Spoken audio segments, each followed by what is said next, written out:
নমস্কার বন্ধুরা, আমি আজকের রাশিফল বলবো। তার আগে আজকে তিথি পঞ্চাঙ্গটা বলে নিই। তিথি তৃতীয়া, নক্ষত্র সাথী, করণ তৈতিল, পক্ষ শুক্ল, যোগ বিষকুম্ভ, দিন শনিবার। প্রথমে আসবো মেষ রাশির কথা। মেষ রাশির কথা বলছি। স্বাস্থ্য ভালোই থাকবে, আপনি চুরি থেকে সাবধান থাকবেন। বাসস্থান পরিবর্তন শুভ হবে, শরীর স্বাস্থ্য ভালো যাবে, অর্থের আগমন হবে। আপনার লাকি সংখ্যা 3। এবার আসি বৃষ রাশি। সম্পত্তি সংক্রান্ত কারবার বাস্তবায়িত হবে এবং অবিশ্বাস্য লাভ হবে। মেজাজ নিয়ন্ত্রণে রাখুন, অসম্পূর্ণ কাজ শেষ করুন, না হলে খেসার দিতে হবে। ক্রোধ নিয়ন্ত্রণ রাখুন, লাকি সংখ্যা 3। এবার বলছি মিথুন রাশি। সামগ্রিক স্বাস্থ্য ভালো যাবে, ভ্রমণ কষ্টকর হবে, প্রতিবেশীর সাথে ঝগড়া করলে মেজাজ খারাপ থাকবে, আর প্রচুর সমস্যা থাকবে।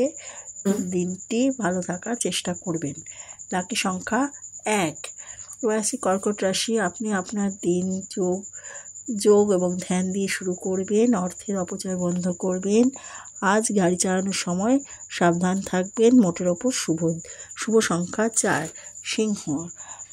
দীর্ঘস্থায়ী লাভের জন্য মিউচুয়াল ফান্ডে বিনিয়োগ করতে পারেন। বন্ধুদের সাথে থাকা সুখকর হবে। অভাবীকে কিছু দান করবেন, মোটের ওপর শুভ সংখ্যা 3। কন্যা রাশি। দিনটি ধকল হওয়া সত্ত্বেও প্রাণবন্ত থাকবে। আজকের দিনটি আনন্দে কাটবে, সব কাজে সফল হবেন, সব দিক থেকে দিনটি শুভ সংখ্যা 1। তুলা রাশি।